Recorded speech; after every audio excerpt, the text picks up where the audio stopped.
Ladies and gentlemen, good day and welcome to Satin Creditcare Network Limited Q4 FY21 earnings conference call. This conference call may contain forward-looking statements about the company which are based on the beliefs, opinions and expectations of the company as on date of this call. These statements are not the guarantees of future performance and involve risks and uncertainties that are difficult to predict. As a reminder, all participant lines will be in the listen-only mode and there will be an opportunity for you to ask questions after the presentation concludes. Should you need assistance during the conference call, please signal an operator by pressing star then 0 on your touchtone phone. Please note that this conference is being recorded. I now hand the conference over to Mr. H.P. Singh, Chairman and Managing Director of Satin Creditcare Network Limited. Thank you, and over to you, Mr. Singh. Thank you. Good morning, everyone. Hope you and your loved ones are safe and healthy. Thank you for taking out time to discuss our Q4 FY21 and FY21 financial performance. We have issued a detailed press release and investor presentation for the quarter and full year ended 31st March 2021. We hope that you've had a chance to review and understand it. We are living through unprecedented times. However, I am thankful to the support and efforts of our people. Microfinance sector is synonymous with resilience. Continuity of operations along with health and safety of our employees have remained our top priorities as we navigate through this crisis. We have left no stone unturned in cooperating with and following the prescribed measures issued by the authorities in order to mitigate the widespread of the virus and the impact on business. Our employees and staff have been strongly adhering to guidelines. Highlighting our performance for the quarter and year gone by, FY21 was a challenging year for microfinance industry due to the pandemic and subsequent lockdowns. However, business witnessed a strong recovery with the decline in cases reported, the introduction of the vaccination drive and gradual lifting of the imposed lockdown restrictions. An improved economic scenario has helped spur our business with a sharp uptick in disbursement in the second half of FY21. During second half FY21, we disbursed approximately rupees 4,190 crores, which signifies progressive growth momentum. Growth in disbursements led to growth in AUM since the second half FY21. As of 31st March 2021, our AUM stood at 8,379 crores, registering a growth of 3% year-on-year and 6% sequentially. More importantly, our collection efficiency too saw a sequential improvement quarter-on-quarter. Overall, the collection efficiency for FY21 stood at 94%. Additionally, we witnessed a month-on-month improvement in repayments and collection efficiency back to pre-COVID levels, clocking 105% in March 2021. We witnessed significant reduction in number of non-paying clients from 11% in September 20 to 1.3% in March 21. The improvement signifies our robust underwriting and collection framework as well as the resilience of our customer base. For FY21, our net interest income stood at rupees 742 crores, while our pre-provisioning operating profit stood at rupees 292 crores. Adopting a conservative approach, we have prudently recognized total provisions and write-offs of rupees 289 crores to account for the asset quality risk posed by the COVID-19 induced disruption and other external factors. With this, our cumulative provisions stand at 5.1% of our AUM. Though FY21 was filled with challenges, the company demonstrated resilience in times of adversity by taking thoughtful steps to mitigate the impact and overcome the challenges faced by the business as well as the industry. We adopted a cautious approach while disbursing new loans as our primary focus was to arrest asset quality stress. For FY21, our gross NPA stood at 8.4% and net NPA stood at 3.3%. Additionally, the company has adequate liquidity and a strong balance sheet position which makes us well positioned and agile to achieve growth over the medium to long term while the demand remains strong. Moving on to our capitalization and liquidity position, our capital base continues to be strong with a capital adequacy ratio of 25.3%, which is well above the regulatory requirements. In addition to that, we have proactively taken steps to augment our capital position by successfully raising 120 crores via rights issue of partly paid equity shares. Of this, we have already received approximately 90 crores. The balance amount will be called as determined by the board. During FY21, the company raised debt of rupees 4,312 crores, including direct assignment transaction of 743 crores. Also, in quarter one of FY22, the company raised $5 million from Development Bank of Austria through external commercial borrowing channel and raised 25 crores from our private bank. Liquidity-wise, we continue to remain in comfortable position with cash reserves of rupees 1,469 crores as of 31st March 2021. Further, we have undrawn sanctions worth 143 crores. Our structurally positive ALM also adds to our advantage. On our geographic expansion front, as on 31st March 2021, our total branch network stood at 1,257 spread across 388 districts. Our total state and union territory count is at 23 now. Our diverse presence across district states coupled with a well-penetrated branch network had helped us emerge as a strong pan-India microfinance player in the industry. As of 31st March 2021, 95.8% of our districts have less than 1% of portfolio exposure, which we aim to bring it down further in the coming times. We have seen a significant reduction in our portfolio risk in terms of average exposure per district, which stood at 0.26% in FY21 versus 0.45% in FY17. Exposure to top 10 districts stood at 14% in FY21 versus 27% in FY17. Exposure to top 4 states stood at 54% in FY21 from 77.3% in FY17. We continue to be one of the leading microfinance players in terms of customer base, well-penetrated branch network across states, and with 76% of rural exposure.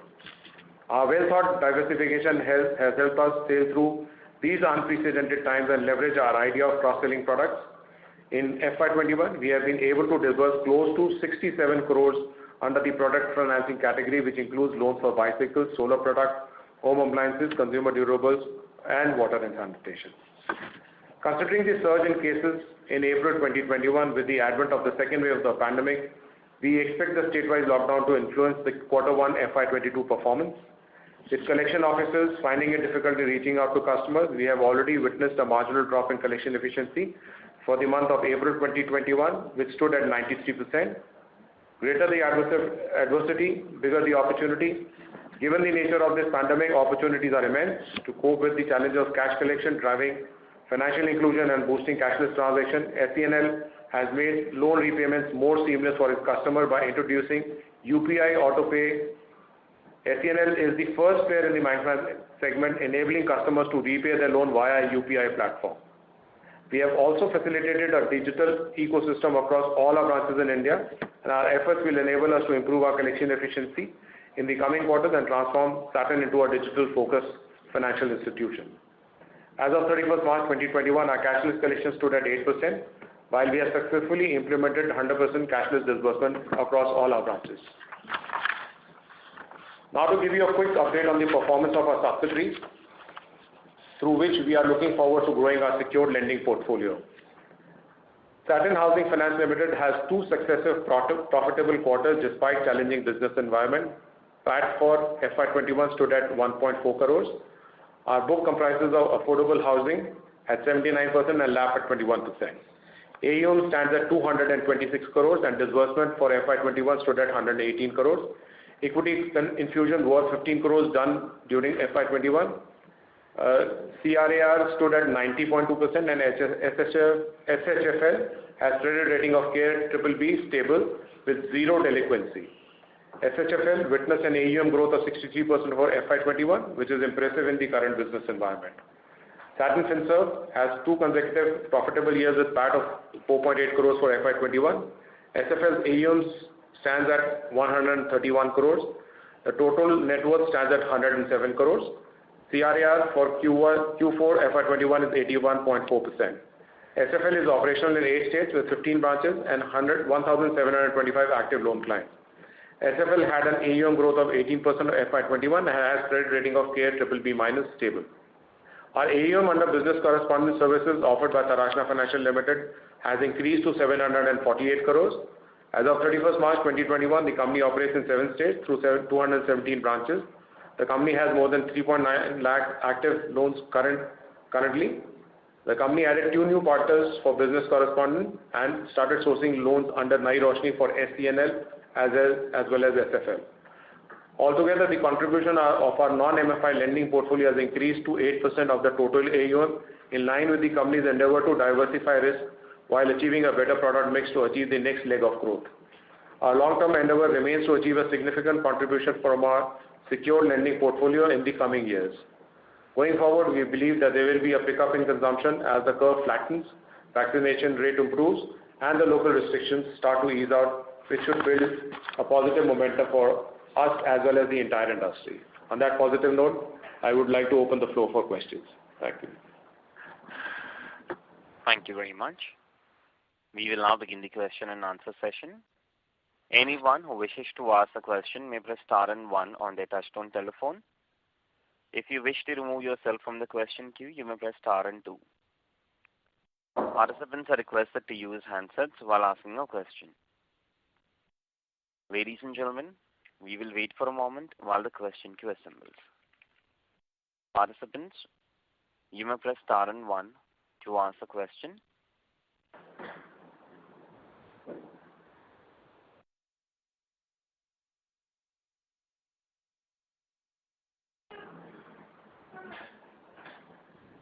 Ladies and gentlemen, you may press star and one to ask a question. The first question is from the line of Shreyas from Spark Capital Advisors. Please go ahead. Hello, good morning, and thank you for the opportunity. Just wanted to check in this 8.4% NPA that we have. Is it possible to provide a split between how much is from the pre-COVID book and how much is from the post-COVID book? My own sense is technically, if you really look at it, this is all the post-COVID book. This is technically very little which could probably be the pre-COVID book. So majority the post-COVID book. And is there a possibility, sir, that you're considering in terms of also restructuring some of these post-COVID advances under the restructuring 2.0 guideline? If yes, could you give us a sense of what that quantum could be like? It's too early right now to probably have a quantum to be looked at, but definitely yes, as compared to the previous first wave, and the second wave, the difference probably lies in the fact that there was a moratorium in the last wave, and this time the moratorium has not been there. But yes, definitely yes, the DPD in the earlier this thing has probably been there, and there is because of lockdowns, I think that there was some income generating losses which did happen to the borrowers. We might look at it restructuring definitely in a more positive frame of mind rather than what the first wave had. But the quantum right now, I think leaves us not to probably hazard a guess where it will go. And sir, if I could sort of squeeze in one last question, could you, sir, give us a sense of how your 30+ book looks like, and if there are state-specific concerns on collection efficiency going into April and May? That's the last question from my end, sir.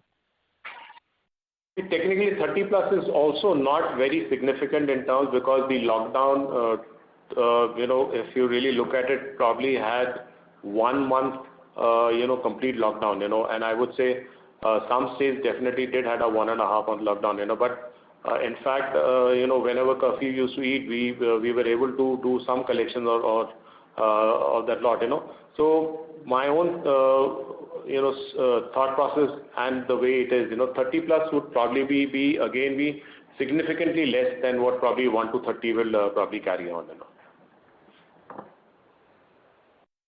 And any views, sir, on state-specific collection efficiency issues? Anywhere where you're seeing a lot of stress, where you believe the collection efficiencies are expected to be lower than 75% for May and June?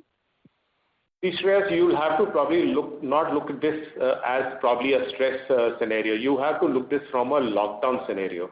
There's a difference between the stress building up and the lockdown scenario. Thankfully, what we've encountered during this collection, a cycle of ours, post the during the lockdown as well as now the opening up, the intent remains perfectly fine. So our sense is it's only because of the lockdown and the logistical measures that we were not able to reach them and get the collection is where the bar in the early this thing has come in. So it's not a stress, but it's definitely yes a logistical issue which probably relates to the DPD in the early numbers. Sure, sir. Thank you. Thank you. Thank you. The next question is from the line of Rishikesh Oza from Robo Capital. Please go ahead. Hi, sir. Very good morning. Just had a question regarding the credit cost. So, have we taken all credit cost in March? And also, if you could give the credit cost for the second wave. We make the provision based on the ECL model and depending upon the past trend for 5 years, we have made enough provision. There were very positive collection trends from December onward till second, third week of April. So all the sort of the provision that is required till 31st March has already been taken care. And just to answer your question on the credit cost for the second wave, see, too early to hazard a guess, but the best part of the whole thing is that because of physical issues and the secured as what it was, our sense is it will be the early numbers which probably will be affected, in this second wave, rather than the NPA levels. So in terms of credit costs, our own sense is that I think it'll be lesser than what it was, compared to the earlier wave which was there, where I think it was a long period of moratorium, lockdowns and things happening across. Fairly, and thankfully, this has been a very short period of lockdown. So our sense is the credit cost will not be, as difficult and as negative as what it was earlier. Okay, sir. Thank you. Thank you very much. Thank you. Ladies and gentlemen, you may press star and 1 to ask a question. The next question is from the line of Balakrishna from Axon Investments. Please go ahead. Good morning, sir. My question is regarding marginal cost of borrowing. Can you please tell me the marginal cost of borrowing in quarter 4? Most of the sanctions are in the range of 11%. The cost of borrowing is broadly stable. It has not gone up, not gone down. So broadly around 11%. Yes. Another question is related to Satin Housing Finance Limited. Can you give me your vision of where do you see in terms of AUM in 1 year to around 5 years? And what is your target on SHFL? See, SHFL, to be very honest, is an outlier in our subsidiaries. So being an outlier, I think the way it has panned out in the last 3 years with a zero delinquency, and I can probably give you that. In spite of the fact that lockdowns and all were still there, they've still done an impressive collection efficiency. Our own sense is that SHFL will probably be one of the strongest subsidiary of ours, which probably takes the cue in doing a ramp up in terms of our growth. It grew by about 63% even in this pandemic and during this year, which was probably more difficult to probably navigate. Looking at that, if we grew by 63% in a difficult year, our own sense in the next 5 years, it probably will have a very healthy growth looking forward. Okay. And the last question is related to vaccination. So do you have any side of data regarding what percentage of employees are vaccinated either with first dose or second dose or something like that? So what we are doing technically for the last 1 week, once the lockdowns have started opening, all our regional offices are actually doing drives to get our employees vaccinated. In fact, we had in about 8 regions this Sunday that the vaccination drive was going on for all our employees in the field. The head office is having a vaccination drive today. So if you really ask me, the target set by our HR department is that by July end, we want to vaccinate all our employees, the 10,000 strong, each one of them gets vaccinated by July end. Okay. Thank you, sir. I'll get back into the queue.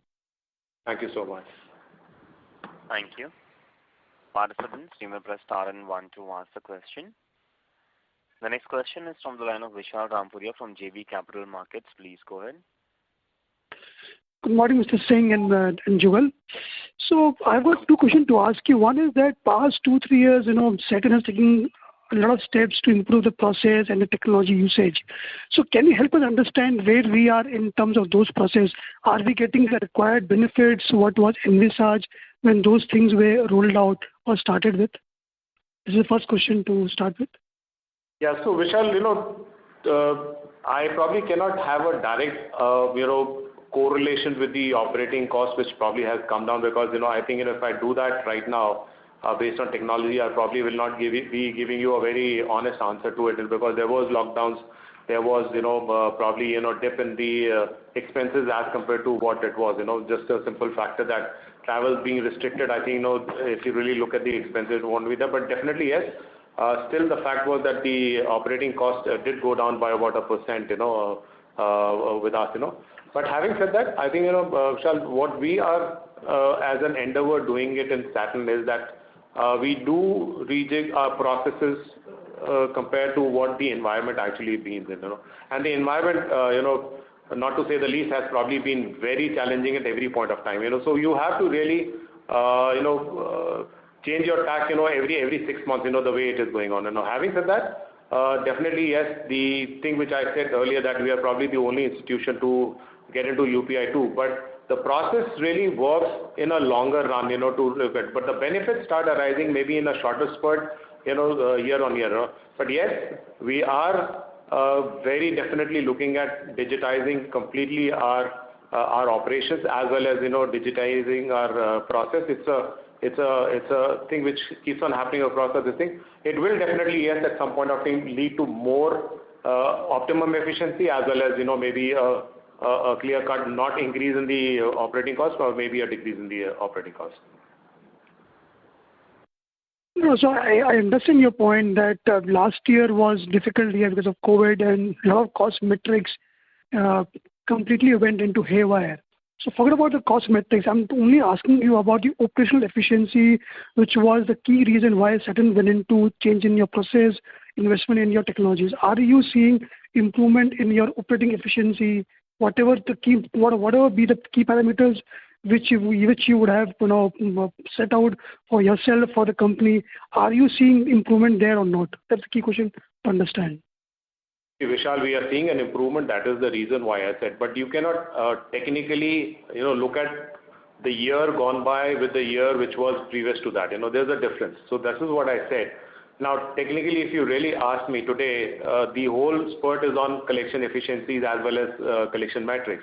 We've added, close to about 1,000 guys into our field. If you look at the optimum efficiency, definitely that, if you really ask me in terms of the borrowers being done by our loan officer, it will not be commensurate to the way the second wave and the pandemic is behaving. So it is not a very clear year in terms of where everything is stable that we will really be able to do that. But having said that, because the environment needs changes because of the pressure on the asset quality, we definitely have increased our feet on street. But the moment it gets stable across, whatever we brought in as process and technology, definitely there is a huge uptick in terms of the advantages which will flow in through that. Okay, my second question to ask you is that what is the incentive scheme for the field officer, people who are involved in disbursing loan at the ground level, and also people who are involved for the collection also? Vishal, what do you want to hear on that?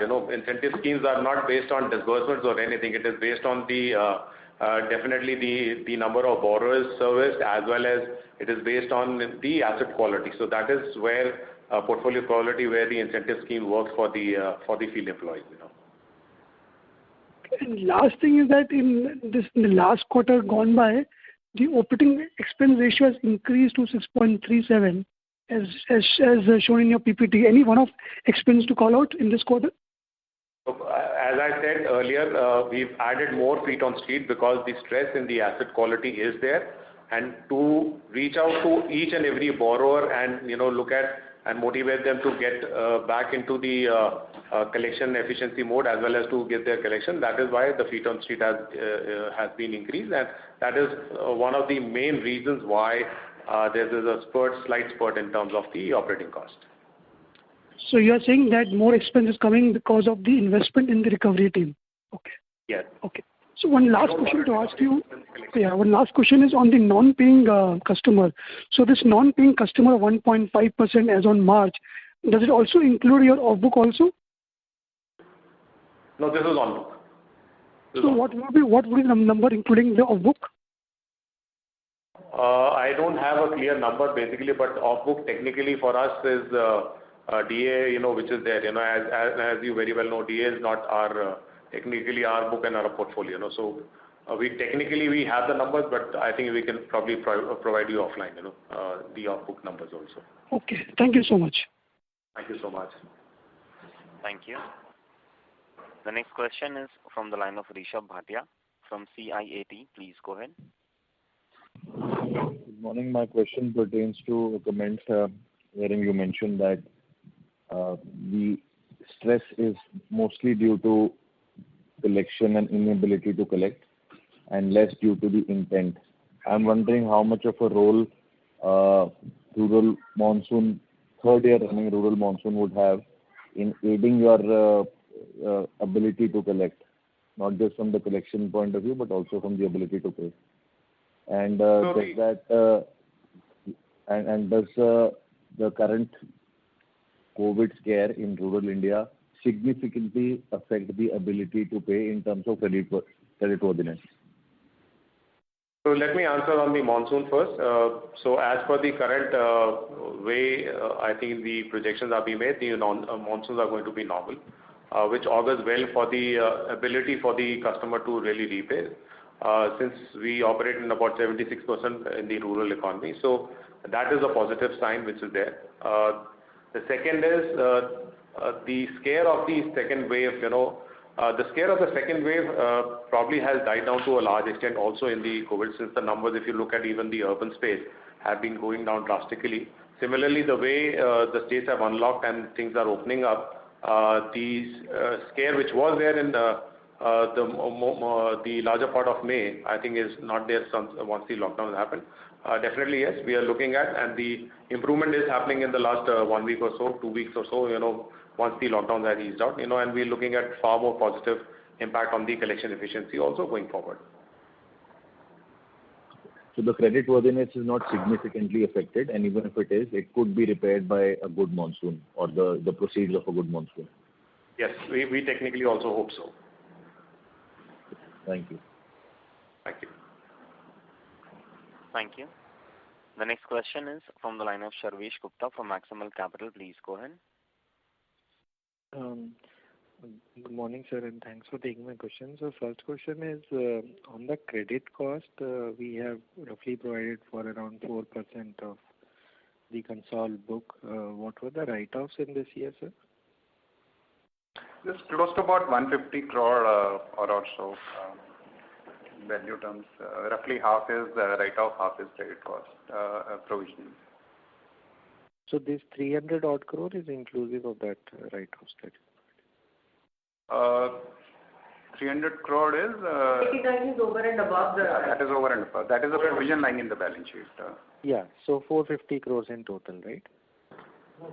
So there was something in the beginning of the year also. So the way to look at it is that we have around 3.96% as a credit cost for the year, and the outstanding provision lying in the balance sheet is about 5.1%. 5.1%, yeah. Okay, and now you are saying that so from Q4 of FY22 to FY20 to FY21, maybe this was a slightly more bigger figure than this 450 odd crores. But you are saying that in FY22 we expect a lower sort of credit cost plus write-offs. Yeah, we hope so. To be very honest, that's what I said. Technically, we are looking at a younger DPD, which is probably coming up. So our own sense is that it will probably not reach the NPA levels, and that's what our thought process is. As the initial, things look like. So yes, what you said should hold true, that the credit cost would probably be lower, than what it was during this year. And then just to add, when we are expecting the economy to grow close to double digit, when we are expecting a normal monsoon, all those things will overall impact the, livelihood of all the borrowers and in turn, their repayment capacity. Understood. And sir, because your top state, which is UP, never really had some sort of a big COVID scare as such, right? So, at least in the official numbers. So, how is the behavior of the borrowers in UP and Bihar? I mean, these two states seem to be the least severely affected by COVID second wave. So, how have that worked out in May and June? So honestly, the numbers probably do not say what probably is there. The scare was all across India, in every state, But having said that, I think, UP and Bihar has been more resilient in terms of a bounce back. And in fact, that is probably has been there even in the pandemic, the first wave also. And thankfully, our largest geographies, have probably been far more resilient and far more are able to really bounce back, much better than probably the. So just to add, UP, Bihar, Punjab and MP, which have 54% of the AUM, had a collection efficiency of 98% throughout the year. Understood. And any guidance on the loan book growth for this year that you are targeting? So there's no, not any guidance which we are giving, but we are saying that, we will remain very muted in our terms of our growth projections, because we will still have to, the main focus is on portfolio quality and building up our processes and technology. I think, that is where our main focus lies right now. Okay. Now, with regard to the new regulations which have just, the draft has been announced. So, in case that draft is implemented, what is the sustainable impact on our NIMs and hence the ROAs in the business? Do they have any impact? See, I probably will not be able to give you a right answer on this, but yes, it does have a positive impact in terms of our ROA and NIMs, because the margin cap, technically, the draft regulations say the margin cap goes away, and also in terms of the two lender norms and all that, probably is taken away.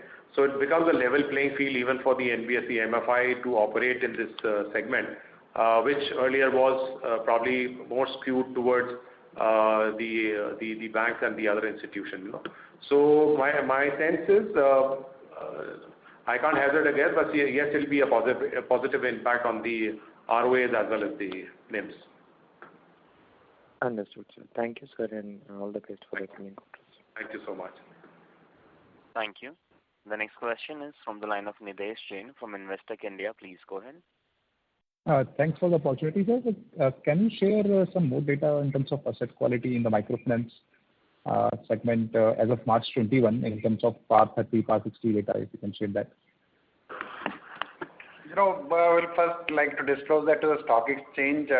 Means as Mr. Singh said in one of the previous answers that PAR numbers are well under control and much better than the previous quarter. We will, in case we share, we'll first share it at the exchange and then with outside. Also, asset quality in the housing finance and MSME finance, I understand these are a smaller part of the business, but if you can share how is the GNPA number in these two business as of March 21? So housing finance, that's what I said, it's zero delinquency numbers, 8% SFL. And in SFL, it's about 1.5%, 1.5%. Yeah. It's there in the presentation, but yeah, these are the numbers. Sure. And lastly, do you see what possibility of capital raise in this coming financial year? Or do we think we are adequately capitalized? What is the tier 1 ratio that we have as of March 21? So tier 1 is close to 20%. Overall, we are at 25%. Means as we are not anticipating any, very aggressive growth for this year, we feel that our present capital adequacy is sufficient for our business plan. We have to receive another 30 crore out of the right issue proceed that should come sometime in second quarter. So I think we don't need capital right now. We don't need too much capital to support the growth of our subsidiaries, etc. They are also well capitalized for the time being. So no immediate plans, but we'll sort of decide as we move along. Sure. That's it from my side. Thank you. Thank you. The next question is from the line of Shripal Doshi from Equirus Securities. Please go ahead. Hello, sir. Good morning, and thank you for giving me the opportunity. Also, my question was with respect to collection efficiency against the billing. So what would that number be for Feb, March, April, May, and June? I don't think that will have any meaning because, when they were overdue, so we'll allocate, first due, first collection. So when there are, so to say, high number of, PAR clients, and then you allocate it to the previous month because, the way we look at is what is the billing for the month versus what is the collection for the month, including arrears, but we don't include prepayments in that. So to that extent, this number is quite reflective of, how many clients are paying who are live clients. This is a better and right reflection of the collection trend. The cumulative collection efficiency for FY21 is 94. So have we not counted the month of moratorium time period and then only accounted for the remaining time period? The moratorium was there was no demand during the moratorium period. So when we have given moratorium, that means that there's no, billing for that period. The customer who could pay means that has been taken in, billing as well as in collection. But once we have given the moratorium, that is not considered as amount due because, that is what the entire purpose of moratorium was. Okay. So we've given customers, non-paying customers number. What would that number be for partly paying customers?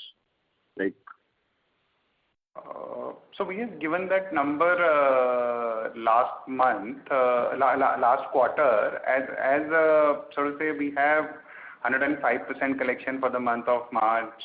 So most of the customers have started repaying and paying only on a month-on-month basis in the month of March. But the other thing also, I think, partly paying technically would probably be not that big basically, I think, which will be there. So if this is 1.3, we can probably look at maybe some slight uptick in terms of partially payment, but we don't have the numbers right now. Probably can, do it offline with you at some point. Sure. So we've given the write-off number to be 150 crore for the year. What is our write-off strategy? I mean, as in after how many days do we tend to write it off, or was this a proactive measure to write off early?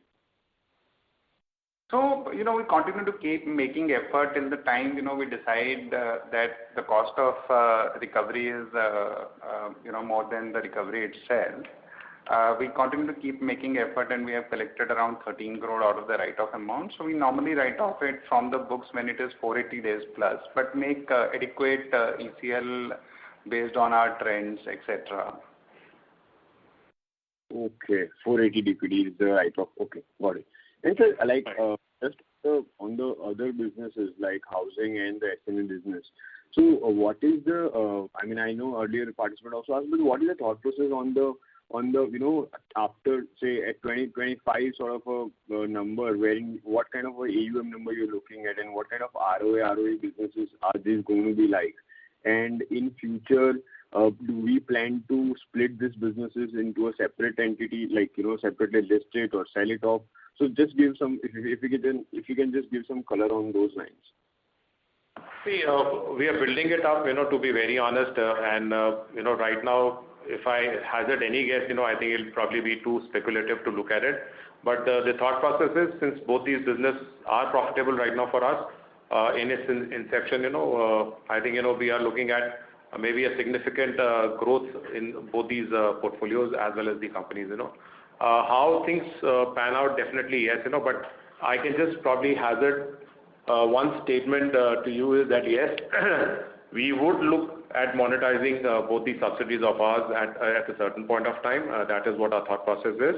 But once it becomes very significant enough to look at, and we are building this up in the same level, to look at it. So we will definitely look at how we monetize that in a better space to get the benefits even for the parent company from both these entities. Is it just some color on the ROE sort of a business models that we're building for these two, businesses? See, I'll be very honest. It's too early in our life to probably do that, but the stress is more on good growth and portfolio quality. I think that is what we are probably constantly looking at of building it up. ROAs again will probably be looked at how our growth happens and how we are really looking at. But MSME definitely is a high ROA growth level trajectory. Housing, yes, to a certain extent, has also an ROA trajectory, but maybe slightly lower than what MSME would be. But yes, the idea is again to really monetize both these assets of ours, in the times to come, so that the benefit also goes back to the parent company as well as building businesses to a certain scale. Sure. Thank you so much, sir. I'll come in the queue if I have more questions. Thank you. Sure. Thank you. Thank you. The next question is from the line of Vivek from DSC Mutual Fund. Please go ahead. Sir, good morning. Thank you for this opportunity. I think most of my questions got answered, so I'll just ask a larger macro question. In terms of the resilience of your customers, it has been extraordinary in terms of how they've, collection efficiency is picked up, and you don't see it in urban India. So there seems to be like a two India story going on.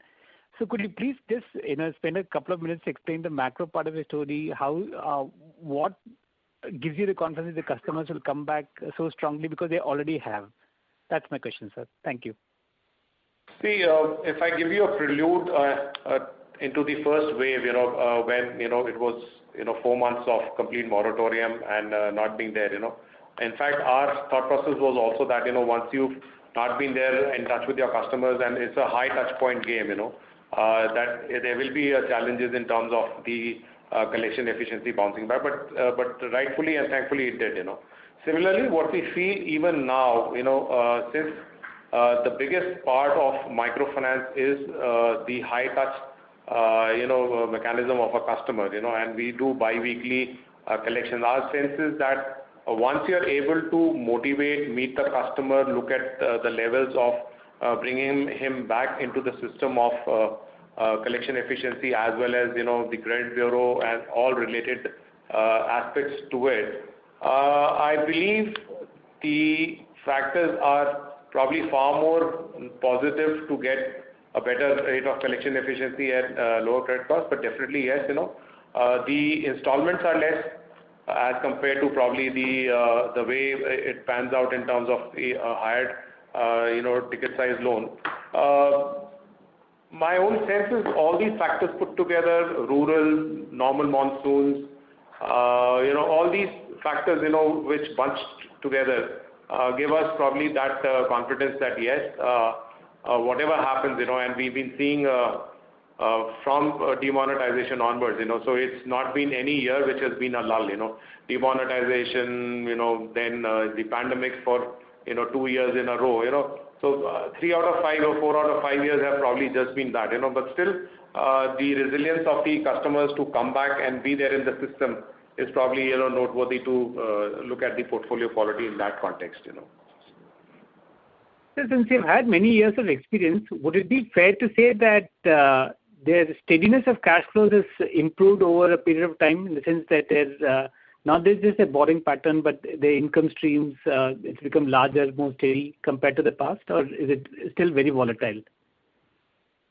See, I believe it's not volatile. What happens is, and I think that's probably the best thing about it, it's not one stream of income which comes from a household in the rural space. There are at least bare minimum 2 to 4 streams of income which come in. So even if there is kind of a lockdown or a pandemic or something like this externally which happens, there could be a challenge in one stream of income, but making all 3 streams of income probably just go down and for you not to repay is one of the key issues which is there in terms of repayment.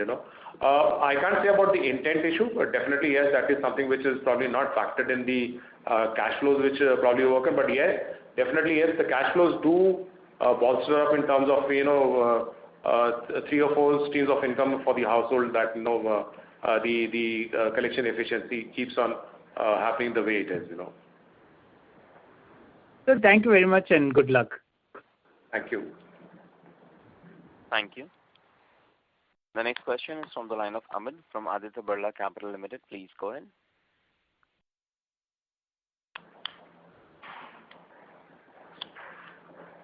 Amit, may I request you to unmute your line from your side and go ahead with your question? Yeah, I'm not from Aditya Birla Capital. I'm just a retail investor. So, sir, my question related to the small finance bank license.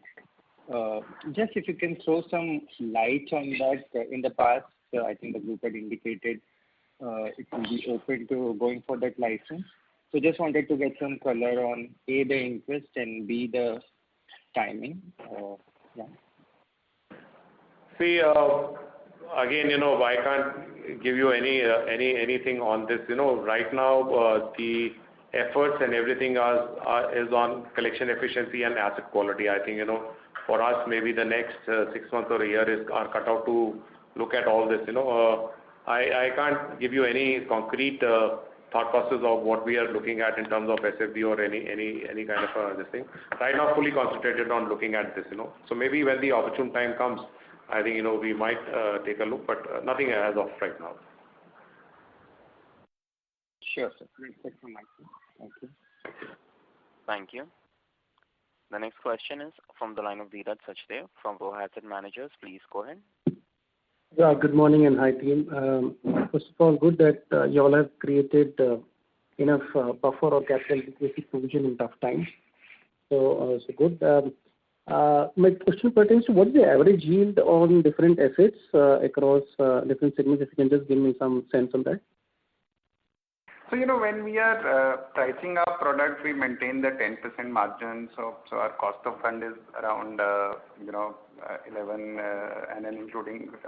So are you talking about microfinance or talking about housing and other businesses? Yeah, microfinance, so both microfinance and housing and other segments. Okay. So while doing the pricing in microfinance, we maintain the 10% margin. So we are lending close to around a little over 21%. Though there has been some yield loss because of overdues, etc. During the last year or so.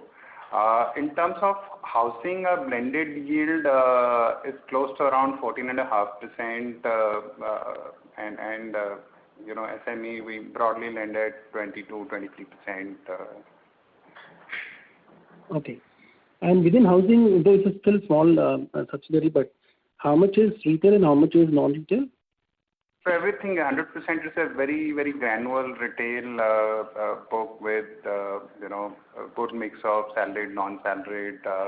Over 85% of the clients are end user, taking it for their own usage, etc. There's a very small lab book. It's a very, very granular retail, affordable micro housing book. Okay. Thank you. It's very good portfolio quality. Yeah.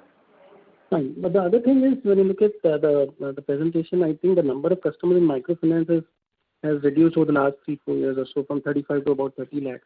Whereas as our gross loan portfolio has gone up from about 7,000 to 8,300 crores. So can we assume or interpret this as the average ticket size rising per customer?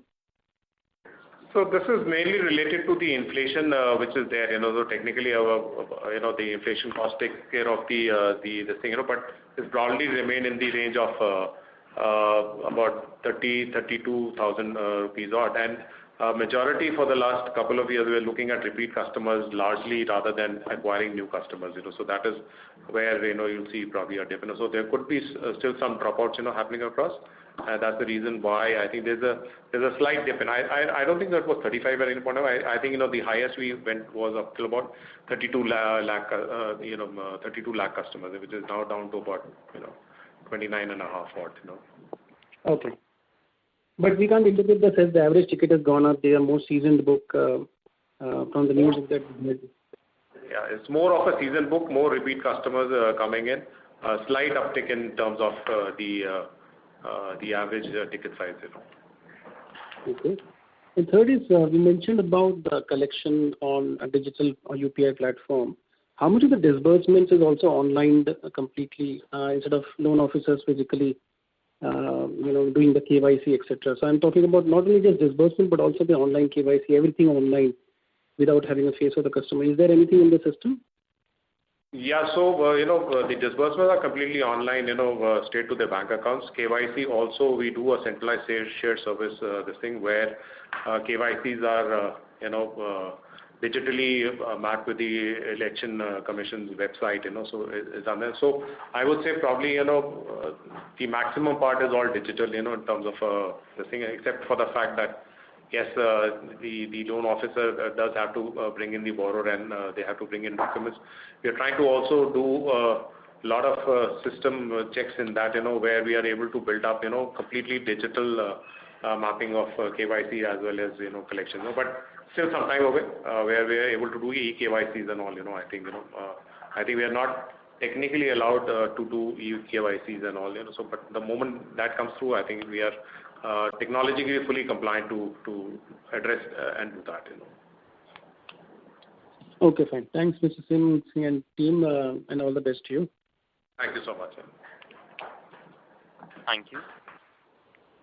The next question is from the line of Shreepal Doshi from Equirus Securities. Please go ahead. Hello, sir. Just had one more question, sir, which was with respect to what measures did we take during the second wave in terms of, did we give any EMI holidays or repayment holidays to our customers, or the normal collections went on as it is? No, no holiday which was given. Technically, wherever there used to be curfew which used to happen during the afternoon until the evening, we used to do the collection since early morning. Wherever we were able to reach the customer, where the branch was not infected, our employees were not infected, we could probably do a little bit of that. But where there was complete lockdowns, we were not able to reach them. That is where a large part of the problem did lie. So that is how, during the complete lockdown days, in various states, this all was panning out. Okay, so I mean, okay, got it. Okay, sir, thank you so much. Right. Thank you. The next question is from the line of Shreyash from Spark Capital Advisors. Please go ahead. Thank you. One last question from my end, sir. It's in relation to your portfolio in Assam and West Bengal. Given that most of your peers have sort of in the past spoken about the risk on the portfolio in those two states, could you directionally, sir, without any numbers, guide us on what your views are on additional incremental disbursements to those states and the portfolio at risk, if at all, in that state? So Assam, I think is still a lot of conversation which is going on with the state government in terms of what they deem to probably give it as loan waivers and everything, but nothing which has probably been concluded.